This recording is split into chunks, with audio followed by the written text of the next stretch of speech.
can start. So the canonical 5 minutes have passed. So I guess we can move. We can start now. Okay, and it's enough. Say people will be able to see it live stream. Yes, on the YouTube channel. Yeah, would they? Yes, yes. It's being streamed online now. Oh yeah, that's great. Yes. Okay, all right. So we can start, and we have today Matthew Mackinnon from Queen's University in Belfast. So Matthew is a PhD student in Belfast, working with me, and today is presenting work done together with Connell, is a well-known face around Palermo as well. So the problem is on inferring the structure of a quantum network using a genetic optimization algorithm. Thank you, Matthew. Go ahead. That's brilliant. Thank you very much, Mauro. Yes, so Mauro's introduced me, but for those of you who don't know me, my name is Matthew Mackinnon. A couple of years into my PhD at Queen's, and I've been working on this project that was started last year by Connell Campbell with the help of Janet Chisholm. And I sort of hopped in this about 6 months ago.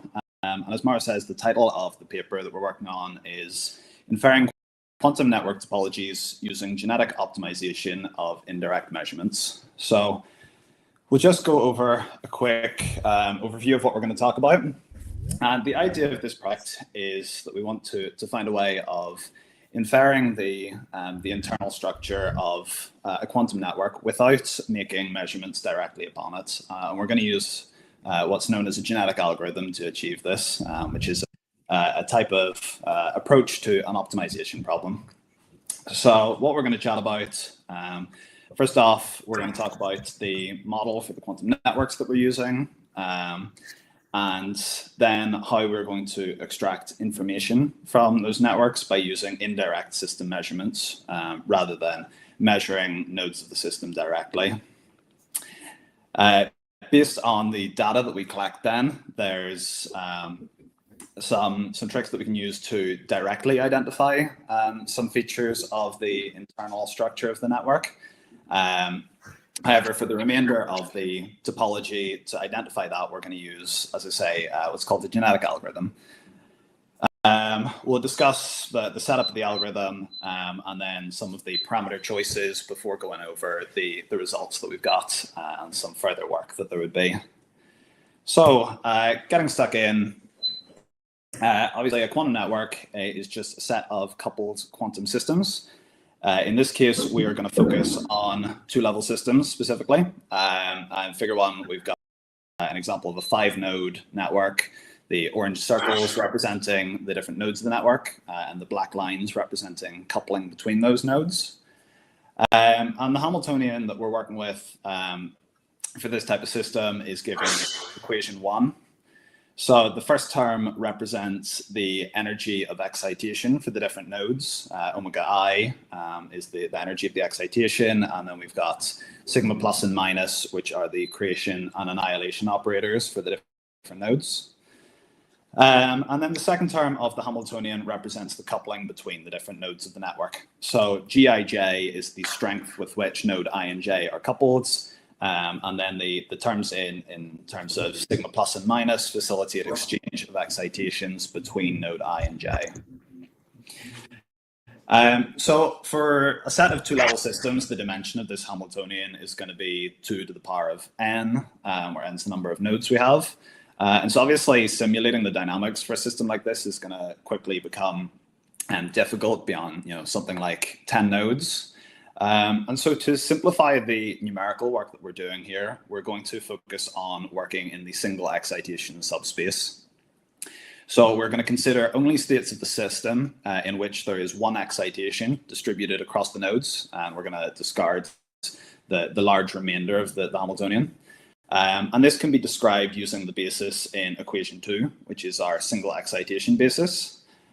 we have a single excitation state I corresponding to an excitation localized at the ith node with every other node in the ground state. And this forms an orthonormal basis for this subspace of single excitation states.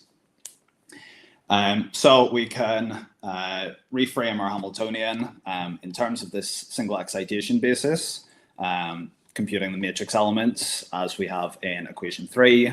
And we will just get an n by n matrix with the diagonal elements representing the energy of excitation for the different nodes and the off-diagonal elements coupling between different nodes. So by doing this, we're taking the dimension of the matrices we're working with down from 2 to the n, just to n, and making this much more approachable.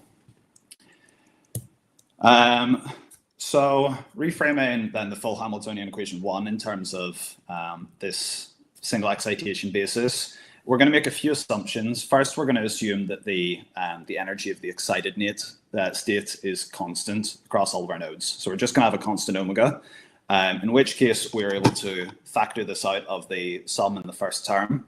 And because of this, we find that that first term now commutes with the total Hamiltonian. And so it doesn't contribute meaningfully to the dynamical evolution of the system. It simply contributes a global phase factor to the state and can be omitted as it doesn't change any of the observables that we're going to look at.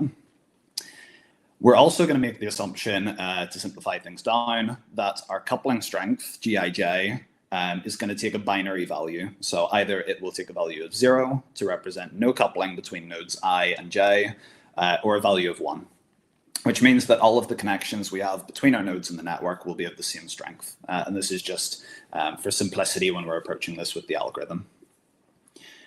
As I say, that first term of the on-site energy doesn't contribute meaningfully to the dynamical evolution. So instead, we define what's known as the adjacency matrix in equation 5, which is simply the Hamiltonian of our system discarding those diagonal elements, which will not contribute to the dynamics.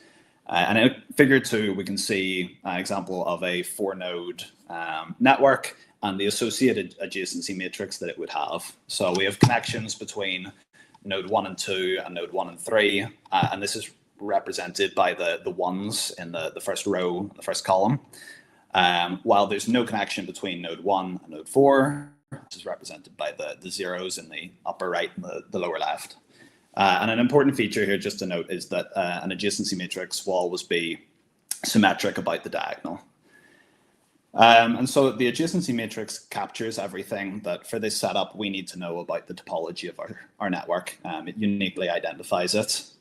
And using the adjacency matrix, we can describe the state of the system at time t as in equation 6, using the unitary time evolution operator given by e to the minus I times the adjacency matrix times time.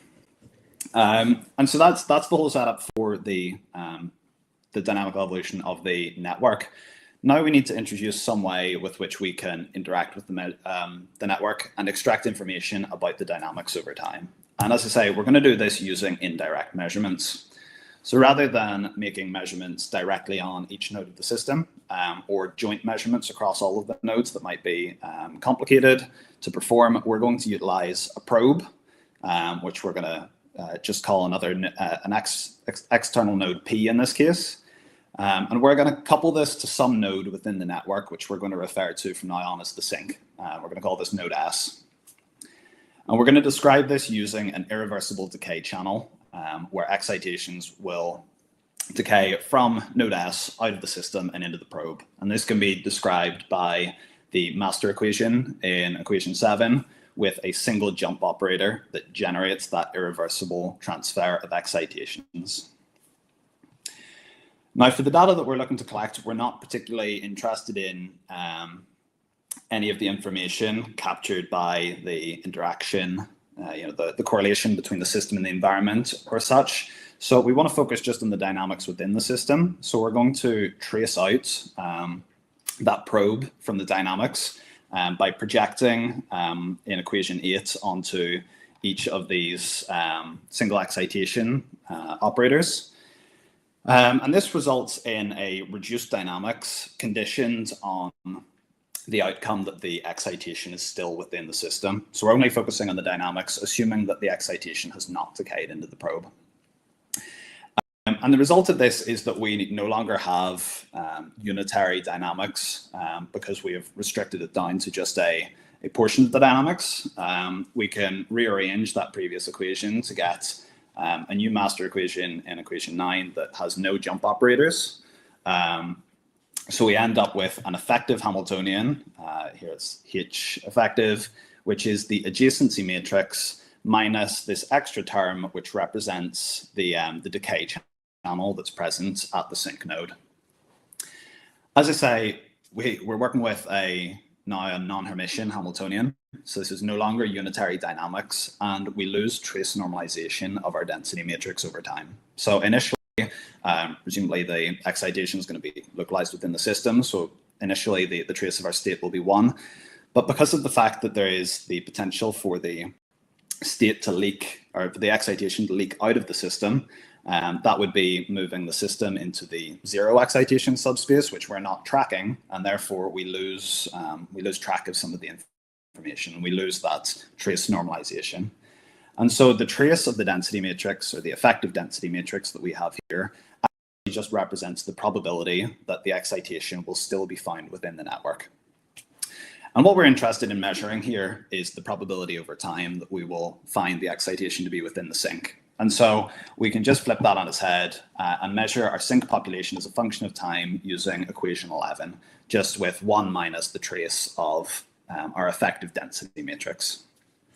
And this is the way that we're going to model our indirect measurements in the system, and how we're going to collect data by measuring the population of the sink at a few points in time to see over time how the probability of finding the excitation there increases. So now that we've got a way to collect some data, as I say, there's a little trick that we can do to directly identify some of the internal topology. And we can do this by using this setup. So we're going to assume that initially the excitation is localized at a specific node in the system. We're going to call it node E. And we're going to place the sink at another node that is different from node E. So we can see this in figure 4. We've got the excitation in the top left and the sink in the bottom right. And as I said before, the basis that we're using to describe the single excitation subspace is orthonormal. So the inner product of these two states, S and E, is going to be 0. So whenever we describe the state vector of our system at time t, as we have in equation 12, we just apply our effective time evolution operator. We use a Taylor series expansion and truncate at the second order because we want to focus on just the short time dynamics in this case. We find that because these states S and E are orthonormal, a lot of the terms in this expansion drop out. And so for very short time, we get a really nice simple approximation of our state vector, as we have in equation 13, where the first 3 terms are exactly what you would get just using the original Hermitian dynamics without the sink present. So the first 3 terms the sink has no influence in the first 3 terms of this expansion, and is only present in the 4th term. And the result of the influence of the sink being quite simple in this short time approximation for the dynamics is that whenever we compute the population of the sink using this approximation, we get equation 14, which has just 2 terms, the first of which is 3rd order in time, and the second which is 4th order, and therefore is largely dominated by this first term. As you can see, in the first term, the element of the adjacency matrix that corresponds to a connection between node E and node S, which labeling that A, ES, this term will only be present if there is a connection there. As we said, this is going to take a binary value. So if there's no connection between node E and node S, this first term will drop out. Whereas if there is, that's going to take a value of 1. And so the population of the sink at short time is going to be heavily dependent upon the connections between the excitation and the sink node. And we can sort of see intuitively why this is in figure 5. On the left, we have the same network from before, where we've placed the excitation in the top left node and the sink in the bottom right. And the blue lines represent direct pathways from the excitation node to other nodes. So pathways where there's just a single step involved. Whenever there's no direct pathway from node E to node S, like in this case, it's going to take a while for the excitation to wander around the network, find itself at the sink node, and to then be irreversibly removed from the system. So it's going to take a while before there's really any chance of the population of the sink increasing. On the right-hand panel instead, we've moved the sink to that central node, and we now have a direct connection between node E and node S. And as a result, it's quite simple for with some probability, the excitation to move directly from its starting node to the sink and be rapidly removed from the system. So we get a very rapid jump in the probability that the excitation will be found in the sink when it's measured. And as a result, the difference in this data is so clear at short times that we can directly infer whether there exists a connection between these two nodes. Whenever we perform our measurements, what we're going to do is we're going to move the sink around to a few different locations in different copies of our network. And due to having a few different measurement setups, we're able to identify multiple connections and multiple elements within our adjacency matrix. So by doing that, we're able to make a start on working out what the topology of our unknown network is. However, the vast majority of our connections are going to remain unknown. And so this is where we get into the bulk of the work, which is with genetic algorithms. So what is a genetic algorithm? Well, a genetic algorithm is an approach to solving an optimization problem, and it's based in the theory of evolution from nature. So consider that we're working on an optimization problem with some objective function f that takes as input a binary string of parameters, so a vector of parameters that only take the value 0 or 1. With an optimization problem, it could be a minimization or a maximization problem, but either way, we're looking to find a selection of these parameters that either maximize or minimize the value of our objective function. And there's lots of different approaches to problems like this. A very common one, especially with machine learning rampant these days, is stuff like stochastic gradient descent, where you will make small tweaks to the value of the parameters and see what way that guides the objective function and then move in the direction that either minimizes or maximizes it. But approaches like this aren't going to work in the case of an objective function like this with a discrete parameter space, because there's no way for us to gradually tweak the choice of parameters that we've made. And so a genetic algorithm is an optimization technique designed particularly to tackle something like a discrete search space in an optimization problem like this. So the general structure of a genetic algorithm is set out like this. We have a flowchart in figure 6, and the first step is that we want to generate a large set of random trial solutions. So using the same setup that we just talked about with the discrete parameter space, we're going to generate a set of random sort of binary strings, random parameter vectors. And we're going to feed these through the objective function and find either these are high quality or low quality solutions. The odds are that they are going to be far from the optimal solution, but some of them will be better and some of them will be worse based on the value of objective function that they return. And what we're going to do is we're going to select only the highest quality solutions. So for a minimization problem, that would be the solutions with the smallest objective function, or for a maximization problem, the ones with the largest objective function value.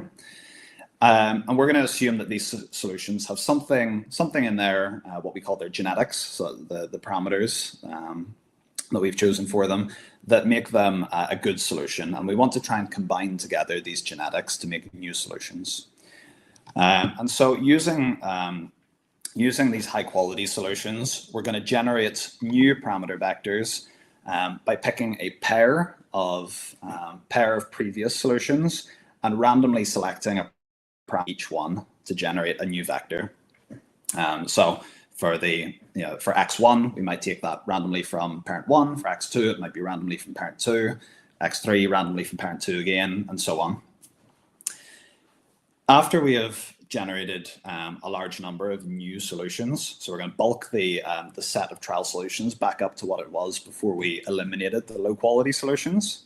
We're going to also add in some genetic mutation. So just like in nature, where genetic mutation is what has driven species forward, we need to utilize some randomized changes in the genetics to ensure that we differentiate our new solutions from what previously existed. So with some small probability, we will flip parameters in our new solutions from 0 to 1 or 1 to 0. But as I say, only with some small probability, because we don't want to completely change the solution that we've just generated, and that hopefully captures what made the two parent solutions high quality ones.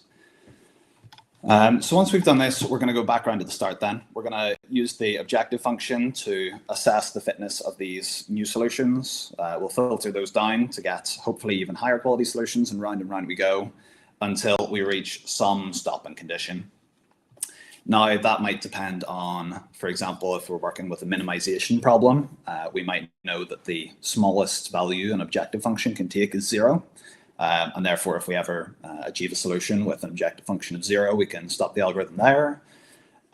With a maximization problem, we might say that after, say, 10 iterations where the fitness of a solution is not improved, we're just going to stop the algorithm and return the best quality solution that we have so far.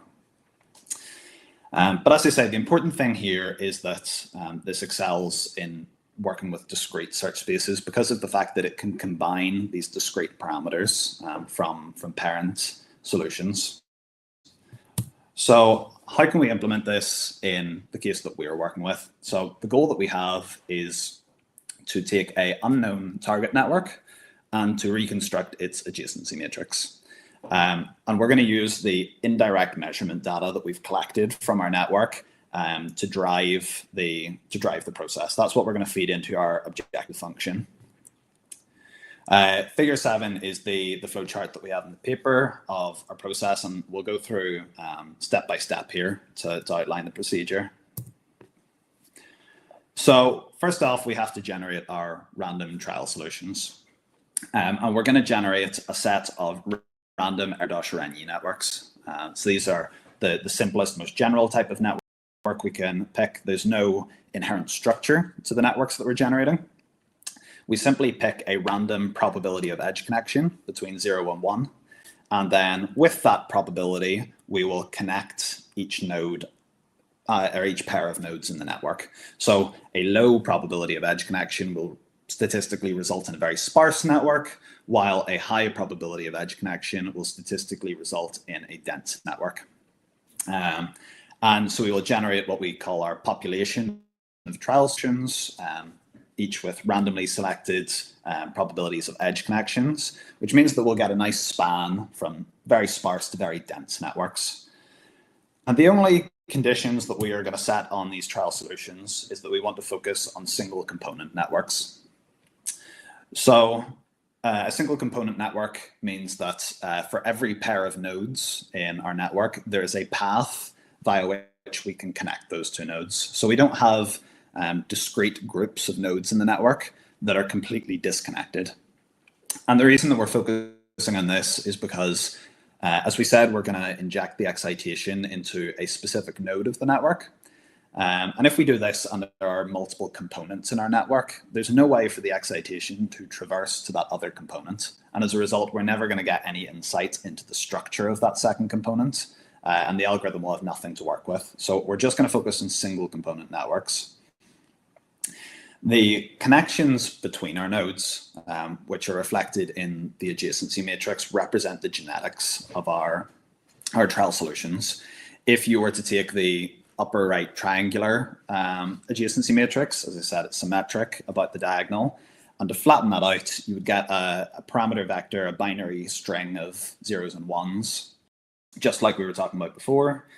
And the idea here is that if we take a nice large population to begin with, this will span, should hopefully well span the space of possible solutions. And some of our trial solutions will be reasonably close to the target network, and hopefully we'll be able to identify that and move towards the network that we're trying to reconstruct. So once we've got our population, we now need to come up with a way to assess the quality of our trial solutions. Without an objective function to guide the algorithm, it's not going to know where to go. So for the data that we're collecting, we're going to inject the excitation into a specific node of the network, the same node every time for every trial solution that we have. And we're going to generate a number of copies of our network. And for each copy, we're going to place the sink in a different location. And so we're going to be able to collect, if there's n nodes, we're going to collect n sets of sink data measured at a number of discrete points in time. And we're going to set our objective function to be the function here in equation 15. So we're just going to take the difference between the sink data for our target network and our trial solution. We're going to take the absolute value and we're just going to sum it up. So basically what we're saying is that we're making the assumption that the more different the sink data is between the target and the trial network, the more different the structure of the network hopefully will be. This function will only take a value of 0, specifically when the target network and the trial solution are the same. So as I mentioned before, the stopping condition for the algorithm will be finding a trial solution that gives us an objective function value of 0. So we're working with a minimization problem. And in figure 9, that's the panel from the flowcharts, we will rank each of our trial solutions. If we find a solution that actually has the same structure as our target network, we'll get a fitness of 0. And we'll know to stop the algorithm and return the target network. But otherwise, we will rank the remaining networks in order of increasing objective function value. And we will discard the 80% of our networks with the largest objective function value, so our least fit networks. And the aim here is that hopefully by maintaining these 20% of networks with similar sink dynamics, we're going to be sort of concentrating down our population to only include networks that have similar internal structures to the target network. Another thing that's useful to point out is that the 20% of networks that we are maintaining here will be maintained into the next iteration of the algorithm. So when we come around to this step again, those 20% of the networks will still be included in our population. And this is known as an elitist strategy in genetic algorithms, where you maintain the highest quality individuals from iteration to iteration. And this ensures that the fittest solution that you have can never get worse as the algorithm proceeds. It can stay the same if you don't generate any improved solutions, but it'll never get worse as you run the algorithm. So now that we have our hopefully high quality and more similar to our target network population, what we're going to do is we're going to combine networks together to generate hopefully even fitter networks. And we do this by selecting random pairs of these remaining networks. We call these the parents. And we construct a new adjacency matrix in the way that's shown here in figure 16. Where with some random probability, the matrix element of our new adjacency matrix is taken from parent A, and otherwise it's taken from parent B. So in the bottom left, we've got two parent networks, network 1 and 2. The red connections from parent 1 are taken, and the blue connections from parent 2 are taken, and these result in a network that looks like network 3. And so, as I say, the idea here is that hopefully we will be maintaining internal structures in our network that are similar to our target. There's no guarantee that we will. We could take a number of internal structures that are actually very different from our target network, much in the way that in nature, evolution doesn't always result in improvements. So Sorry, I lost my train of thought.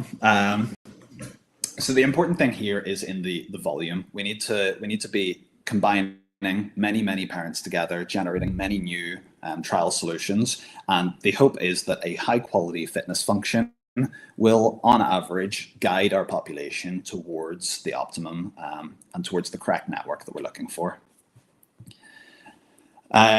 In the setup that we've used for our algorithm, we have skewed the probability that a certain connection is taken from parent A or parent B towards the parent with the better fitness. This is the probability that the connection is taken from parent A is given by this function here, which is centered on a 50-50 chance whenever the fitness of the two parents is the same, and will increase in chance as the fitness of parent A gets progressively smaller as a higher quality objective function relative to parent B. So now we need to move on to the mutation procedure, because as I've said before, while combining genetics together to try and sort of concentrate down the advantageous features in networks is important, mutation is also essential. If we consider actually in this previous slide, if we combine parents 1 and 2, we are never going to get a network that has a connection between these two nodes on the right. If a connection doesn't exist between two parents, it's never going to exist in the network that's generated from them. And for example, if we generated a population in which a specific connection between two nodes was never present, but the target that we were trying to reconstruct needed that connection, then the algorithm is never going to be able to converge. And that is the purpose of the mutation step. So what we do is we randomly add or remove connections with some probability from our newly generated trial solutions. And the idea is that this adds in diversity into the solutions that we're generating and ensures that we can explore areas of the search space that may not currently be covered by the set of networks that we're looking at. We sample the probability with which these mutations occur from an exponential distribution to allow for some networks to experience very low amounts of mutation and for other ones to experience much higher amounts of mutation. But this distribution is chosen to be around the probability given in equation 17, which works out to just be 1 over the total number of connections in the network. So this ensures that on average, we only change about 1 connection whenever we apply this mutation procedure, which is important because if we were to mutate at too large rates, we would sort of be destroying any characteristics that we've pulled through from those parent networks. Yeah, as I say, this introduces diversity and makes sure that we can cover all areas of the search space and that we're not sort of restricted from reaching that optimal solution just by specific traits not being present in the population at a certain time. So that is the general structure of the algorithm. Just going over it again quickly, we start off, we generate a set of random R-Renyi networks. We use the indirect measurements of the sync data to rank these networks, making the assumption that more similar sync data means that the adjacency matrix on the structure of our network is more likely to be similar to our targets. We filter out the weaker individuals that we have generated, and we then use the higher quality trial solutions to generate a set of new solutions via combination and mutation, with the hopes that we will result in an even better performing trial solution. So before we get into how the algorithm actually performs, there's plenty of sort of dials that we can tweak in the algorithm, plenty of parameters that we can control. Apologies, just plug my laptop in before I disappear off on this. Yeah, the first parameter that's sort of sensible to look at is when are we going to collect data on our sync. As I say, we want to measure the sync at a number of discrete points in time, And as the system evolves, as the dynamics of the system proceed, the evolution becomes more and more chaotic, and it will become harder and harder to link the dynamics of the system back to the adjacency matrix that has originally generated them. And so we want to find a way of quantifying what the optimal time to actually measure our sync dynamics at is. And commonly in the area of genetic algorithms, this is done using what's called fitness distance correlation. And first, before we can define that, we just want to define what's called the adjacency distance of two networks in equation 18, which is just the absolute difference between the adjacency matrices. So this is the number of different connections between two adjacency matrices, and it's a very direct comparison of how similar two networks are, much more direct than the fitness function that we've set up in the algorithm. The here obviously is that in reality, whenever you're doing this in a lab, you're not going to have access to the adjacency matrix of your target network. So this is only something that we can do by simulating targets and trial solutions to estimate when the right time to measure the sync population that would be. And using this adjacency distance, we compute what's called the fitness distance correlation in equation 19. And so this is just the Pearson's correlation coefficient between our objective function and this measure that we've called the adjacency distance. And the idea here is that as the adjacency distance is a very accurate guide as to how far away from the correct solution you are, the hope is that you will get a very positive measure of correlation between our fitness function and this measure of distance. We want to find that as the distance between our trial network and the target increases, the value of our objective function also increases, because that's the assumption that we've made. A large value of objective function means that we are far away from the correct solution. And so in figure 20, focusing first on the subplot panel B, we plot this correlation coefficient as a function of time for a number of different sizes of networks. And we see that this coefficient starts off quite high, it'll peak after a short amount of time, and then rapidly drops off. And as I say, this is due to the chaotic evolution of the system. As the system evolves, the population of the sink becomes more and more non-linearly correlated with the adjacency matrix that has generated it. And so from this, we can make the assumption based on evidence from literature that the fitness distance correlation is a good metric of solvability of a problem by a GA, that the point at which these lines peak is going to be the optimal time to measure our sink population if we want to infer how similar our trial solutions are to the target network. And so then in the main plot, we just, the blue points correspond to the peaks of these lines, and we're able to fit that with an exponential curve to generalize that to any system size. But the only caveat in this case is that, as I said earlier, we're able to directly infer some of the connections from the data that we collect. We don't need to start the genetic algorithm with absolutely no information on the topology of our network.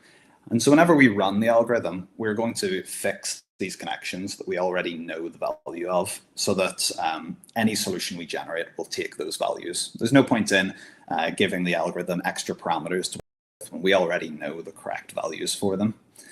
And so whenever you restrict this analysis to only consider networks that have those matching connections, whenever you remove those degrees of freedom, you get a very different structure to this correlation analysis.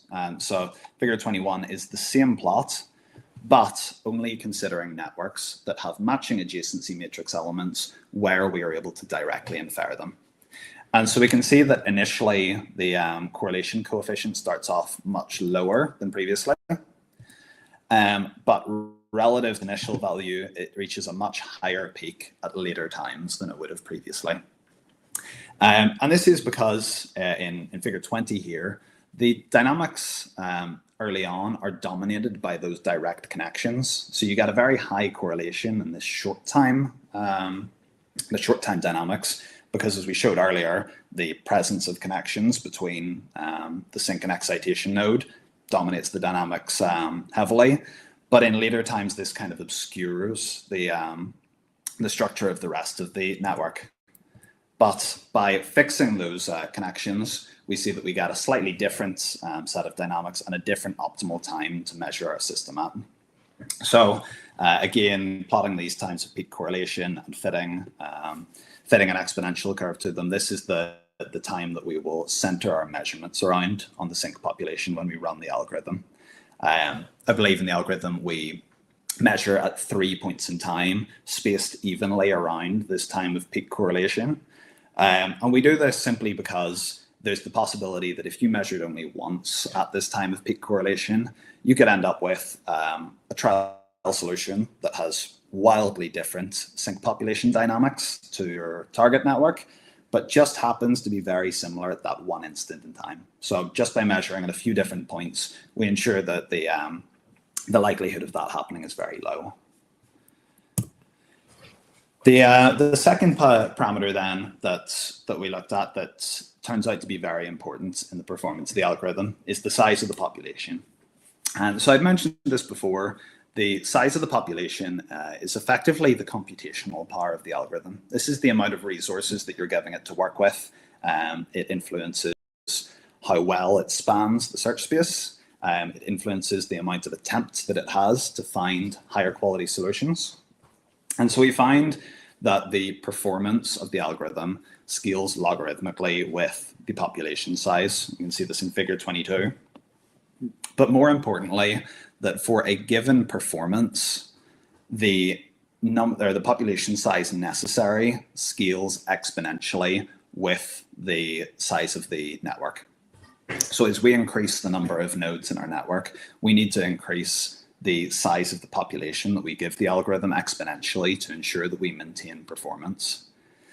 And this is reflected then when we look at the results of the performance of the algorithm. So for figure 23, we've got the convergence rate as a function of the number of nodes. I think we took 5,000 unknown target networks and ran the algorithm for each of those. And for systems of up to 8 nodes, the algorithm converged every time and started to drop off at sizes of 9 and 10 nodes.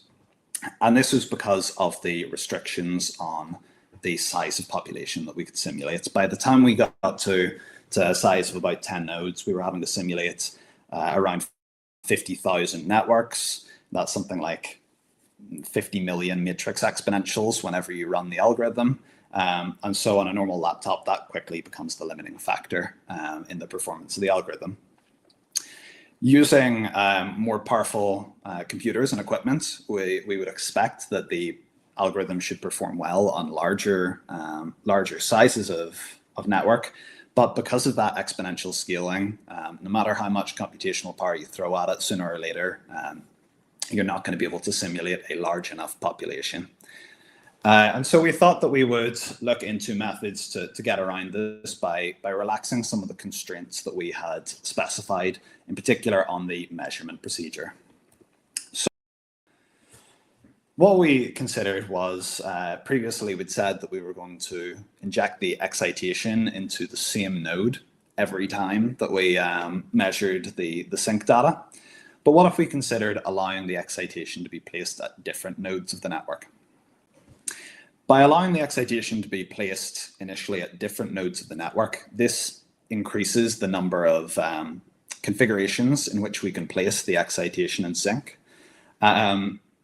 We'll call these probing configurations. And as we'd said before, for each unique probing configuration, we can identify one connection in our matrix. We can identify one element of our adjacency matrix and therefore reduce the parameter space that the algorithm is having to work with. And so in figure 24, we can see that by increasing the number of probing configurations, so the number of pairs of unique locations that we place the sync and excitation at, For a constant population size, we use the same population for this whole plot, you're eventually able to reach a performance of 100% by giving a sufficient number of probing configurations, measurement setups. We would kind of expect this because if you were to place the sync and excitation at every possible pair of nodes, you would be able to infer every single connection within the matrix, at which point you could just ditch the genetic algorithm. So we would expect that by doing enough measurement configurations, we should get 100% performance. But in this case, we find that you don't need anywhere near all of the measurement configurations possible.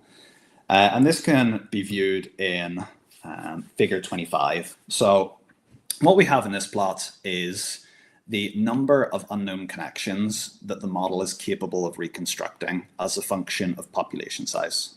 So what we can, how you work that out is by working out what the total number of connections there are for a given size of network, and then removing the number of measurements configurations that we had to perform to get a reliable convergence of the algorithm. So this means that as we increase the population size, we can see that the number of connections that can remain unknown in our adjacency matrix increases logarithmically. So you have to provide a lot more juice to add in extra connections as you go on.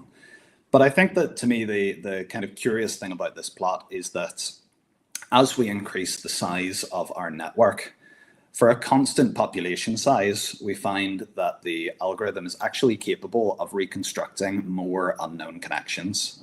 It's capable of working with more parameters without providing more computational resources. I think the best explanation that I have for this is that while the number of connections is increasing with system size that the algorithm can reconstruct, so is the number of measurement configurations that need to be performed.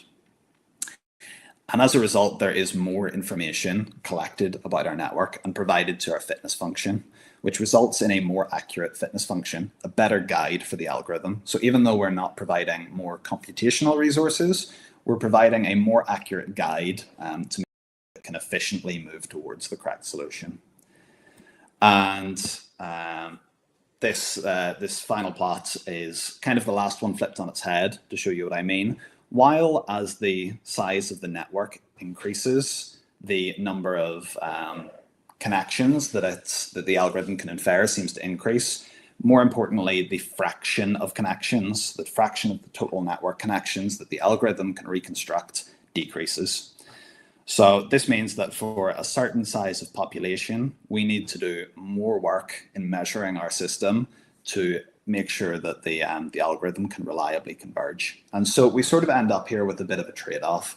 The more computational power we throw at it, the bigger population size we have, the better our performance, but we're going to reach limitations eventually on that end.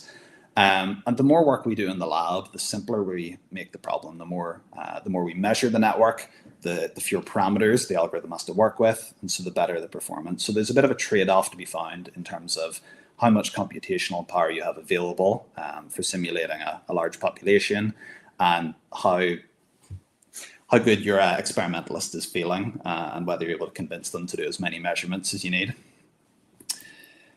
So we've gone over the algorithm. We've shown that it is pretty good performance for up to 10 nodes, which is a reasonably good result relative to current literature for a setup that only has n measurement configurations based on the number of nodes in the network. And then we've looked at how we can get around some of the computational limitations by doing a little bit more legwork in the lab. There's plenty of ways that we can extend this work. I think the first, most obvious ones would be extensions to the model. It would be very interesting to see how robust a genetic algorithm like this is to noise. So we could introduce measurement noise, including inaccuracies in the population of the sink and the data that we collect. Or alternatively, we could simulate other lossy nodes in the network that are not tracked. So methods by which the excitation can leave the system that we will not be aware of. And we can see how the performance of the algorithm holds up in scenarios like this. Alternatively, we could try and apply the model to more complex situations, such as networks with variable coupling strength. Now, there wouldn't be, it wouldn't necessarily make sense to look at networks that take a continuous set of values for the coupling strength, as you could move back into the domain of methods like stochastic gradient descent for that. However, we could loosen the restriction on a binary coupling strength and allow nodes to be coupled with, for example, strengths of 0.5, 1, and 1.5. A genetic algorithm would still work very well in this case. Intuitively, if we think about it, we don't all just have, say, green or brown eyes. Genetics can take more values than just being binary. So this would still be well applicable in that case. Other work that I'd be quite curious to look at, something that I had tried during the project and never quite managed to crack, is a different approach to the fitness function that we use. So the fitness function that we've used is sort of a heuristic assumption that the more different the sync data for two networks is, the more different their adjacency matrices will be. And obviously this is true up to a point, otherwise the algorithm wouldn't work at all. However, what is interesting to know is that if you provide, instead of the difference between the sync data, you provide the adjacency distance that we discussed earlier. So just a direct measure of how different the target and the trial solutions are. The algorithm, I think I remember trying this, and it was converging for networks of 20, 30 nodes with small population size, because you're effectively giving it perfect guidance. Now, obviously in a lab, this wouldn't be possible, but what it does highlight is that the fitness function is quite possibly the limiting factor in this case. And so I would be curious whether we could use possibly a machine learning model to develop a more complicated fitness function that more accurately captures the relationship between sync data and the difference between the structures of the networks. This has its own a more complex model is more powerful, but also more fallible. So something like that can most of the time give better directions, but sometimes has a funny little blip in its structure that allows it to guide the algorithm in completely the wrong direction. So there's the caveats to be worked around with that. And the final thing that I haven't had the chance to look at too much, but is a modification to the measurement setup that we're considering. So one of the key things that we looked at here was how, by placing the sync and excitation at different nodes, we can use the short time sync dynamics to identify directly whether there's a connection between these nodes. An alternative to this is that we can place the sync and excitation at the same node. And by doing this, we no longer have any connection that we can infer directly. But what you find is that you can, using the short time dynamics, identify how many connections there are to that node. And so what we could do is we could place the sync and excitation at each node of the and doing this, we would build up what's called a degree sequence. So a string of numbers that just says, for each node in the network, how many connections are there to that node. And this is a very restrictive thing to know on the set of the parameter space that we're looking at. The restriction of there being a specific number of connections at each node of the network wildly restricts the number of trial solutions that we have to consider, much more than, say, fixing the n connections that we've done in this work. And so it could possibly give a very large boost to the performance of the algorithm. But as with everything, it always comes with its own consequences and downsides. For example, designing functions to combine and mutate networks with matching degree sequences in a way that produces another network with the same degree sequence is far more complicated than the combination and mutation procedures that we outlined here. So there would be a little bit of work to be done to make the algorithm work well and utilize the potential benefits of knowing the degree sequence of our target network. That's everything that I have to talk about. I hope I've made a little bit of sense. And if anyone has any questions, I would be more than happy to answer them. Thank you very much. Thank you, Matthew. Thank you. Thanks a lot. Okay, so I'm sure roaring round of applause. Yeah, here it is. Okay, thank you so much. So is there anyone asking, so having a question? Raise your hand. So let's see. Oh no, there is a bravo written in the chat. Very inappropriate of me to ask questions given that I'm involved in the work. So looking for people to have any curiosity. I can only assume my explanation must have been perfect, Maro. It's too good or too bad. It's always like that. Actually, have a curiosity very Angela, go for regarding it. Regarding the very first part of the talk. So the model you consider is basically a single particle model, right? So when you have a single particle wandering in your system, and I was wondering if you can translate the same